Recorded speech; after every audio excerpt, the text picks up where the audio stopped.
Welcome back to my channel. ఈరోజు మన ఛానల్లో రెసిపీ ఏంటంటే ములక్కాయ గ్రేవీ కర్రీ అండి. చాలా టేస్టీగా ఉంటుంది. బయట మనం ఫంక్షన్స్లో తింటూ ఉంటాం కదా, అంతకంటే టేస్టీగా ఉంటుంది. అలాగే హెల్తీగా చేసుకోవచ్చు ఈ రెసిపీ అయితే కనుక. చూడండి లుక్ ఎంత బాగుంది కదా. ఇక రెసిపీలోకి అయితే వెళ్ళిపోదాం. ఫస్ట్ అయితే స్టవ్ వెలిగించి ఒక కళాయి పెట్టుకోండి. కళాయి పెట్టుకున్నాక అందులో ఒక 2 స్పూన్ల వరకు పల్లీలు వేసుకోండి. అలాగే ఒక చిన్న ఇంచు, ఒక 2 ఇంచులు 3 ఇంచుల వరకు ఎండు కొబ్బరిని వేసుకోండి. ఎండు కొబ్బరి లేకపోతే పచ్చి కొబ్బరి యూజ్ చేయండి. అలాగే 1 స్పూన్ వరకు ధనియాలు, ఒక 2 యాలకులు, ఒక చిన్న దాల్చిన చెక్క, అలాగే 2 లేదా 3 లవంగాలు వేసుకోండి. అలాగే ఒక 5 నుంచి 6 వరకు జీడిపప్పులు ఉంటే జీడిపప్పులు వేసుకోండి. లేకపోతే దాని ప్లేస్లో కాస్త నువ్వులు ఉంటే నువ్వులు యాడ్ చేసుకోండి. ఇవన్నింటినీ ఆయిల్ ఏమీ లేకుండా డ్రై రోస్ట్ చేసుకోండి. ఇవి ఏంటంటే మీడియం ఫ్లేమ్లో మాత్రమే రోస్ట్ చేసుకోవాలండి. మాడిపోతే అసలు టేస్ట్ అంతా మారిపోద్ది. మీడియం టు లో ఫ్లేమ్ అడ్జస్ట్ చేసుకొని వీటిని మంచిగా ఫ్రై చేసుకోండి. ఇలా కాసేపటికి బాగా ఫ్రై అవుతాయి. చూడండి ఇంతలా ఫ్రై అవ్వాలి. ఇలా ఫ్రై అయిన తర్వాత 1 స్పూన్ వరకు గసగసాలు వేసుకోండి. ఇవి ఆల్రెడీ ఫ్రై చేసిన గసగసాలండి. కాస్త వేడి అవ్వడం కోసం అని చెప్పి నేను వేసానంతే. ఇలా వేసుకొని మొత్తం కలిపేసి స్టవ్ ఆఫ్ చేసేయండి. స్టవ్ ఆఫ్ చేసి ఇవి చల్లారినాక మిక్సీ జార్లో తీసుకోండి. ఫస్ట్ వాటర్ ఏమీ లేకుండా మిక్సీ పట్టేసుకోండి. పౌడర్ అయినాక కాస్త వాటర్ అనేది వేసేసి పేస్ట్లా రెడీ చేసుకోండి. వీడియోలో చూపించాను చూడండి. ఈ విధంగా రెడీ చేసుకొని సైడ్ని పెట్టేద్దాం. నెక్స్ట్ అయితే కనుక మళ్ళీ స్టవ్ వెలిగించి ఒక కళాయి పెట్టుకోండి. అందులో ఒక 3 నుంచి 4 స్పూన్ల వరకు ఆయిల్ వేసుకోండి. నేను ఇక్కడ చెప్పే మెజర్మెంట్స్ ఏంటంటే ఒక 3 ములక్కాడల కోసం అయితే చెప్తున్నాను. ఈ ఆయిల్ హీట్ అయినాక ఒక 1/2 స్పూన్ ఆవాలు, జీలకర్ర, కరివేపాకు వేసి చిటపటలు అయిన తర్వాత 2 ఉల్లిపాయలను అయితే మిక్సీ జార్లో వేసుకొని పేస్ట్ చేసి పెట్టుకున్నాను. ఆ పేస్ట్ని కూడా వేసేసాను. వేసేసి మొత్తం బాగా కలిపేసుకొని ఇవి లైట్ గోల్డెన్ బ్రౌన్ కలర్ వచ్చేంత వరకు ఫ్రై చేయండి. అలాగే ఈ లోపైతే మీకు చిన్న రిక్వెస్ట్ అండి, మన ఛానల్ ఇంతవరకు ఎవరైనా సబ్స్క్రైబ్ చేయకపోతే ప్లీజ్ అండి సబ్స్క్రైబ్ చేయండి. వీడియో నచ్చితే లైక్ చేయండి. మీ ఫ్రెండ్స్ అండ్ ఫ్యామిలీ మెంబర్స్కి షేర్ చేయండి. చూసారు కదా, ఇలా బాగా ఫ్రై అయిన తర్వాత ఒక 2 బిర్యానీ ఆకులు వేసుకోండి. మంచి ఫ్లేవర్ అనేది వస్తుంది. అలాగే ఒక 2 టమాటోలను అయితే కనుక మిక్సీలో వేసి పేస్ట్ చేసుకున్నాను.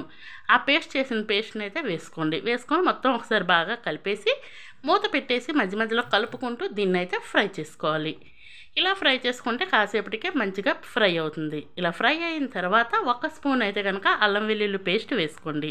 అల్లం వెల్లుల్లి పేస్ట్ కూడా పచ్చివాసన పోయేంత వరకు ఆ టమాటోలో కలిసి మొత్తం వేయించుకోవాలి. ఇలా కాసేపు కలిపేసి మూత పెట్టేస్తే అది కూడా బాగా కుక్ అవుతుందండి. అలాగే మన ఛానల్లో ఇంకా మంచి వీడియోస్ ఉన్నాయండి. Veg and non veg snacks చాలా మంచి రెసిపీస్ ఉన్నాయి. అవి కూడా వాచ్ చేయండి.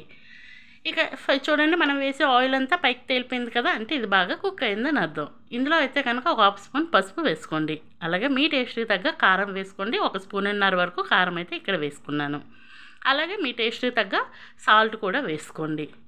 ఆల్రెడీ జీలకర్ర వేసాం, ధనియాలు వేసి పౌడర్ చేసాం కాబట్టి ఒక 1/2 స్పూన్ అయితే కనుక జీలకర్ర వేసుకోండి. వేసుకొని ఇవన్నింటినీ బాగా కలిపేసుకోండి. ఇలా కలుపుకొని కాసేపు ఫ్రై చేసుకున్న తర్వాత నేను ముందుగానే కోసి పెట్టుకున్నాను ములక్కాడలు. ఆ ములక్కాడ ముక్కలను అయితే వేసుకున్నాను. మీడియం సైజ్ ములక్కాడని ఒక 3 అయితే కనుక నేను తీసుకున్నాను. వాటిని వేసేసి ఆ గ్రేవీలో బాగా కలిసేటట్టు కలుపుకొని మూత పెట్టేయండి. కాసేపు మూత పెట్టేస్తే ఆ గ్రేవీలో బాగా ములక్కాడ అనేది కుక్ అవుతుందండి. అది జ్యూసీగా రెడీ అవుతుంది. మధ్యలో నేను చూపించిన విధంగా కలుపుతూ దీన్ని అయితే కుక్ చేసుకోవాలి. ఇలా కుక్ అయిన తర్వాత ముందుగా పేస్ట్ చేసి పెట్టుకున్నాం కదా, ఆ పేస్ట్ని అయితే వేసుకోండి. వేసుకొని మొత్తం అంతా బాగా ఒకసారి కలిపేసి దీన్ని కూడా మూత పెట్టేసి కుక్ చేసుకోండి. ఈ పేస్ట్ ఏంటంటే అడుగు పట్టేసే అవకాశం ఉంటుంది కాబట్టి ఇదంతా మీడియం టు లో ఫ్లేమ్లోనే ప్రాసెస్ అవ్వాలి. అలాగే మధ్యలో కలుపుకుంటూ చేసుకోవాలి. అలా చేసుకున్న తర్వాత కాసేపటికి చూడండి బాగా కుక్ అవుతుంది. ఇంకాసేపు కుక్ చేసుకున్నా పర్వాలేదండి, మనకి ములక్కాడలు అవన్నీ మంచి జ్యూసీగా రెడీ అవుతాయి. మరొకసారి మూత పెట్టేసి కుక్ చేసుకోండి. ఇలా మూత పెట్టుకొని మధ్యలో కలుపుకుంటూ ఒక 3 టైమ్స్ అయితే కనుక కుక్ చేసుకోండి. కాసేపటికి బాగా కుక్ అవుతాయి. చూసారా మనం వేసే ఆయిల్ కూడా పైకి తేలుతుంది కదా. ఈ స్టేజ్లో ఒకసారి బాగా కలిపేసి ములక్కాడలు ములిగేంత వరకు వాటర్ని వేసుకోండి. వాటర్ వేసుకొని మళ్ళీ బాగా కలిపేసి మూత పెట్టుకొని బాగా కుక్ చేసుకోండి. అది ఎలా అంటే ఇది కూడా నేను చెప్తున్నాను కదా, ఈ గ్రేవీ వల్ల అడుగు పెట్టేసే అవకాశం ఉంటుంది కాబట్టి ప్రతి 2 నిమిషాలకోసారి 3 నిమిషాలకోసారి మూత తీస్తూ కలుపుకుంటూ మనం దీన్ని అయితే కుక్ చేసుకోవాలి.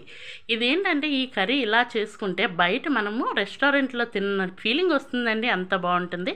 కాసేపటికి లుక్ చూసారా ఎంత బాగుందో. ఇప్పుడైతే కనుక ఫైనల్ కాస్తంత కొత్తిమీర వేసుకోవాలి. అలాగే ఒక 2 లేదా 3 పచ్చిమిర్చిని వేసుకోండి. వేసుకొని మొత్తం అంతా బాగా కలిపేసుకోండి. చూసారా, నేను ఒక్క 2 మినిట్స్ లేట్ అయ్యేసరికి కాస్త అడుగంటేసే అవకాశం అయ్యింది కదా, అందుకనే మీకైతే మధ్య మధ్యలో కలుపుకోమని చెప్తున్నాను. ఇలా మొత్తం కొత్తిమీరను కూడా వేసేసి మూత పెట్టేసి కాసేపు కుక్ చేసుకోండి. ఫైనల్గా అయితే కనుక రెసిపీ చూసారా ఎంత ఎమ్మీగా ఉంది కదా. మన ఫంక్షన్స్లో క్యాటరింగ్ వాళ్ళు సర్వ్ చేస్తారు కదా ములక్కాడ curry, same as it is అలాగే వస్తుందండి. టేస్ట్ అయితే చాలా చాలా బాగుంటుంది. రైస్లోకైనా, రోటీలోకైనా, చపాతీకైనా, దేనికైనా చాలా చాలా బెస్ట్ కాంబినేషన్ ఈ కర్రీ.